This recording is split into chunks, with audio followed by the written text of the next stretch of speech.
Hey again, and welcome to another episode of BitNote. We'll be playing video game music and talking about the games they're from. Hope you have a good time listening.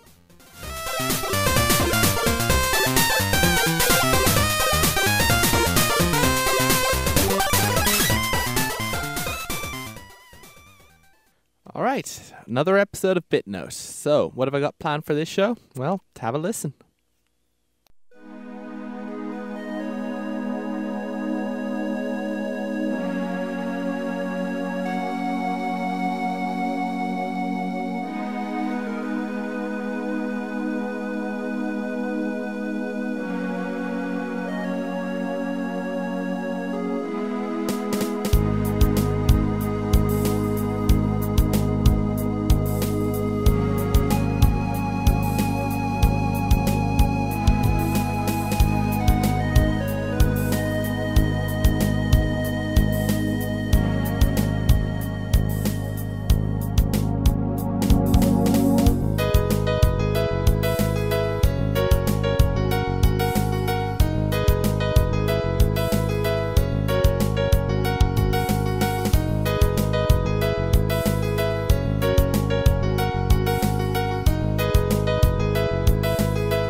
That's a beautiful, haunting theme.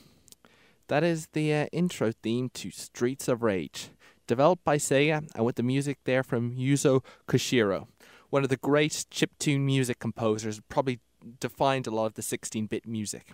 A lot of his stuff was ahead of its time, and you could just really, listening to that, you really up the ante of what sort of music was expected out of games around that time. Streets of Rage is about a group of cops who have quit their corrupt police force and decided to take the battle to the streets. It kind of based around some of the themes in the movies of the 80s and around that general area. It's based in a great big American city with bright big blinking lights of skyscrapers, and you have to take it to the streets with all these street gangs and guys outfitted in all these really colourful uniforms. The game's kind of a mix of being kind of brutal, but also kind of like bright, vivid and cartoony. You've got all these great big enemies and crazily outfitted hooligans and gang members all trying to beat the crap out of you. But you're controlling one of three characters, and maybe your friend is controlling one of the other two you left him. And basically your job is to walk through the streets and hit, slam, jump, kick everything you can to fight through the oncoming hordes of enemies. Every time you beat them, a great big symbol says go appears on the screen, and you keep walking on through all these diverse locations and through the night and all these crazy locations, trying to make it to the end and get to the final boss and defeat them. If anyone ever talks about a side-scrolling beat-em-up, this is one of the games that's bound to come to mind. It obviously was very popular in the arcades, and where basically you put in your money, you got the credit, you tried to beat them through the streets as far as you could go, and if you died, you had to put in more money to get another continue. And of course, there's all the console home versions, like on the Sega Mega Drive, where you gave a set amount of continues anyway and could just try to push as far as you can. I always like the aesthetics and the general feel of the Streets of Rage, although I still think that some of the Streets of Rage 2 was a bit better than Streets of Rage 1. I mean, they improved the colours, and of course they had a roller skating guy in it. So, I mean, that's the sort of thing you're dealing with here. You've got all these defunct cops, you got a city going to hell, and you've got crazy stuff like, for instance, breaking open a trash bin will find a great big roast chicken, and you're really happy to see the chicken, because if you go up to it and press punch and quickly eat it, then you'll replenish a lot of your health. That's the sort of things that games were about back then. You would find a great big roast chicken and you would eat it to replenish your health. I believe Castlevania was actually pretty popular for there. But I mean, Castlevania didn't hide the great big roast chickens in garbage bins or other things. They hid it in walls of castles. Somehow, I don't know how the chicken stays fresh. I think Dead Rising is Dead Rising series is the only game where if you break open a rubbish bin and find food, there's actually a chance that the food might have already been spoilt, and so therefore eating it might actually make you sick. But in pretty much every other game, if you find food in a garbage bin, it's perfectly safe to eat, and not only is it perfectly safe, it will actually replenish some of your health, and it's always a good thing. So remember, kids, food from garbage bins, perfectly safe. The gameplay was also pretty frantic and fun. It wasn't just a case of moving around and punching and jumping, but also, like you'd expect from any good fighter, you could just chain things together and get a good set of attacking combos. Would you decide to just quickly double tap left and then sprint to the enemy and then jump and kick them, or just kick them as they went, or try to get close to the enemy, which automatically make you grapple, and then you could either just punch them right then or jump right over their head and then just do a hurling throw at them. So like anything, depending on your actions and context sensitivity, you could get all these different actions going. The game also had a lot of nice little weapons going, which has also made things a bit fun. So you could quickly pick up a great big bit of piping and then slam, which was always a great weapon because it had great reach, and try to slam your enemies from a distance, or even if you hit it right, you'd slam two of them at the same time. Or maybe you'd just pick up a knife and just throw it at the enemy and just hope that it actually hit them rather than miss them. And also, but one thing with all these weapons, you have to be very careful, because if you try to hit an enemy with a lead piping, they hit you first and you drop the piping, then they'd pick it up and beat the heck out of you out of it. So it was one of those really things with all these fighting games back then. You had to, whenever you took a weapon into the battle, you had to do all you could to damn well sure you damaged your enemy with the weapon, but that they didn't damage you with it. And of course, the other great thing about these sort of games is always that, other people would join up with your friend would join you as a second player, and you beat them all together. And then, of course, one of them would always keep living the lives, and the other would say, come on, you can do better than this. I suppose one of the reasons that the game has come to mind recently, aside from the fact that it's just got, it was very vibrant, it had a lot of interesting locations, a lot of cool stuff going on, and sometimes the game would get sort of surreal. I mean, like I said, it had that great mix of like sort of taking a serious thing with the tone and how you're in a crazy city and everything's going to hell, but at the same time having crazy stuff. Like some people, like some of your enemies would be these like what looked like showgirls with whips that would attack you with the whips. And then, of course, I think one of the later games, you end up in fighting into a baseball field, and then you hit the home base, and then suddenly the whole thing descends on a gigantic elevator. So this thing could get really surreal and crazy, but it was just a lot of fun, and that's what mattered.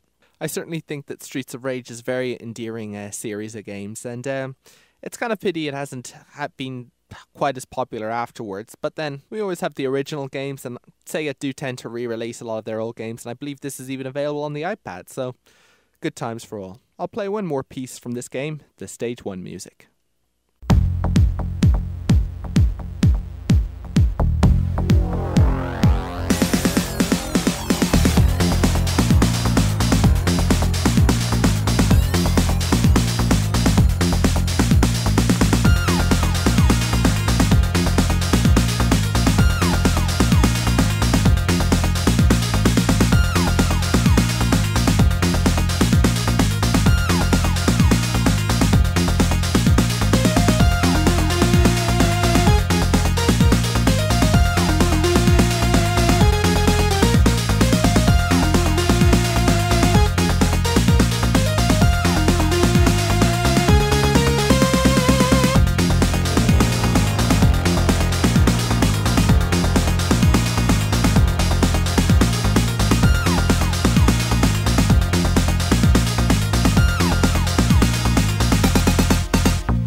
Cool. Next song.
So that track was Free Time by Masafumi Takada and Jun Fukuda from the video game Contact by Grasshopper Manufacture. Takada, of course, has composed music in many other great games such as No More Heroes and Killer 7.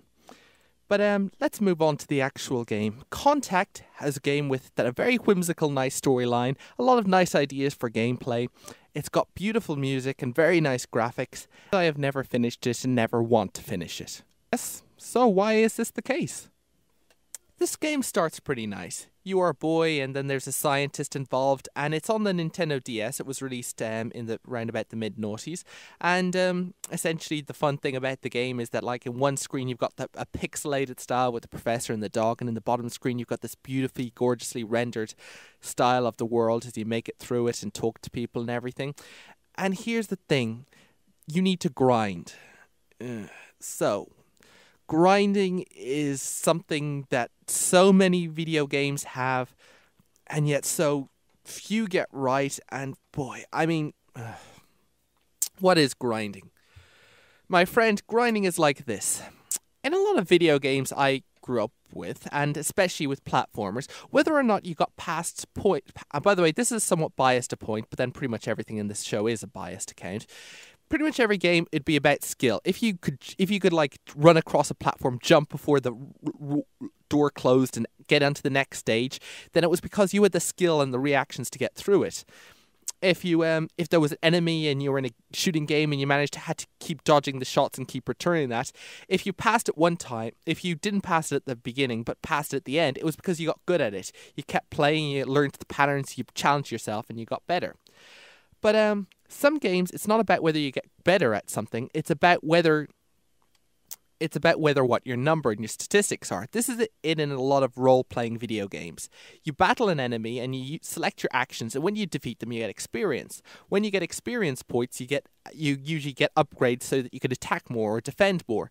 The more you can attack, you deal with stronger enemies. When you defeat the stronger enemies, you get even more experience. That flips up your attack and defense even more, and also your agility so you can dodge shots. The thing is, the higher this number is, you get to higher and higher levels with higher abilities, and this enables you to defeat higher levels. The problem with this is, if you deal with a high level enemy, you won't be able to defeat him, not because you're not good enough, but because you haven't got the high enough number. So what you have to do is you've got to go back to a lot of weaker enemies, do the same thing over and over again, a bunch of repetitive, very, very repetitive battles to get enough experience so suddenly you're powerful enough to deal with this guy.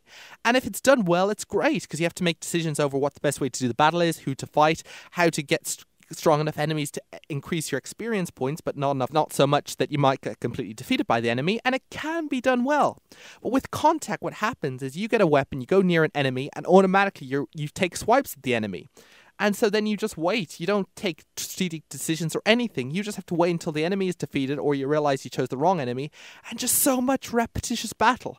Finally said, no, I can't have my time wasted by this, and I decided from then on that I would not let myself play games that had endless repetition like this. It just had me doing the same thing over and over again for gradual rewards. I lost my patience with them, and honestly, Contact was the game that made me hate any sort of leveling up or grinding, which is a pity because it was a game that had a lot of nice ideas like cooking, but anyway, let's move on. So here at BitNote, I tend to play a lot of good video game music, but every now and then I show music that's more inspired by video games rather than a video game itself. So recently I came across a band called Freen and Green. They're a Canadian band essentially, and they've got this really nice fun little story about how their band came together. The idea is that they're kind of a cartoon band and they've made a lot of cool tracks, but they've made some cool video game related music, like some remixes of Sonic music and also some other songs which they've made available on Rock Band.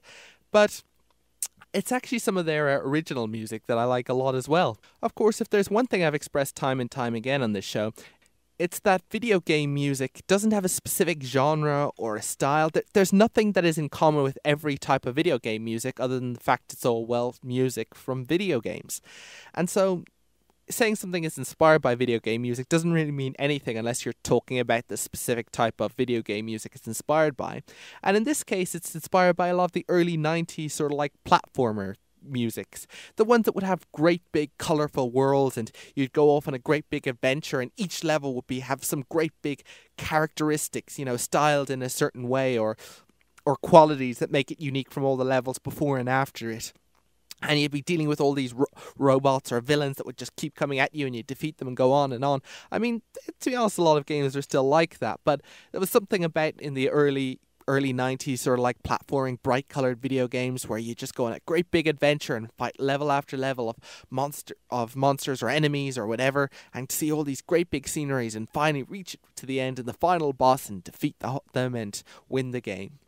And it's sort of these bright, vibrant, colourful music of these sort of games and levels that Freen and Green actually tried to take inspiration from when trying to make the music from their game.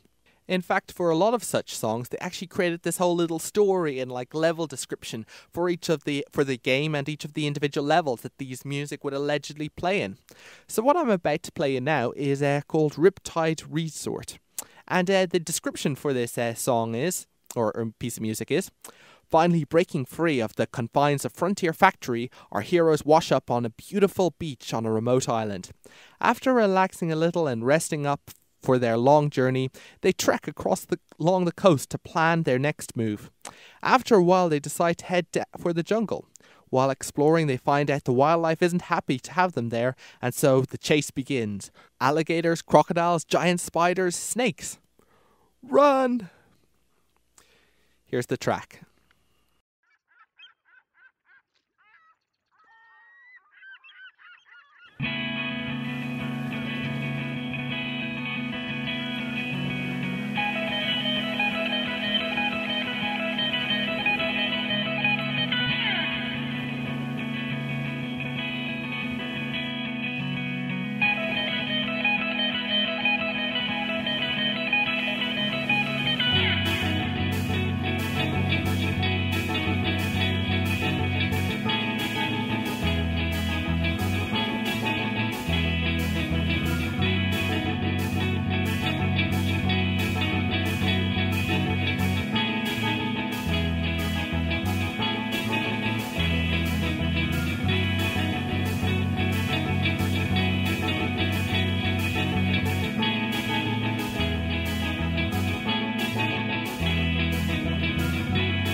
That was a great track. That was like from one of their earliest albums.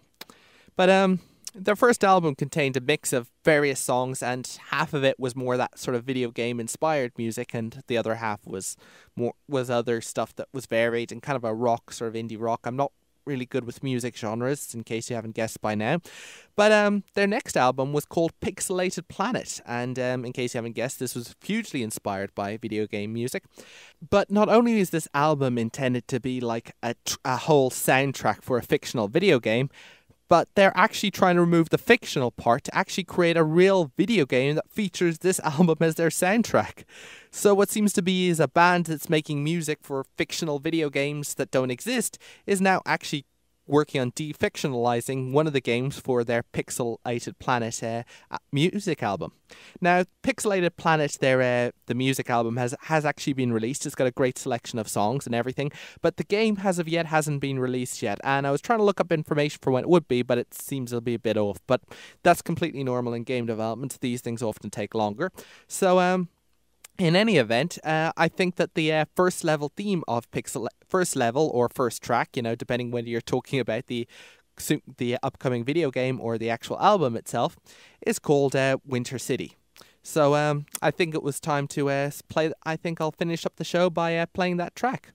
So thank you very much for listening, everybody. This has been David Collins with BitNote, playing video game music. You can download these episodes on dublinsouthfm.ie, and you can also follow us on Twitter at BitNoteFM. Thank you very much for listening, and hope you've enjoyed. Oh, I almost forgot to give the level description for this piece of music. Our heroes take a well-deserved vacation in an elegant London-esque city. Snow is falling gently during the night as they go for a midnight stroll. They've got no place to be and nothing to do, so they are decided to see the sights. "Oh, look," says one of them, "there's a vintage train station over there." They make their way over to the lovingly restored building and notice an old-fashioned steam train parked in the tracks that run behind it. Eagerly they get on board and take a look around, and when suddenly the doors close behind them and they feel a jolt of movement followed by a maniacal laughter. Oh no, the train was moving. Where are our heroes being taken? And by whom? There's only one way to find out. This is David Collins with BitNote, playing Winter City. Hope you enjoy.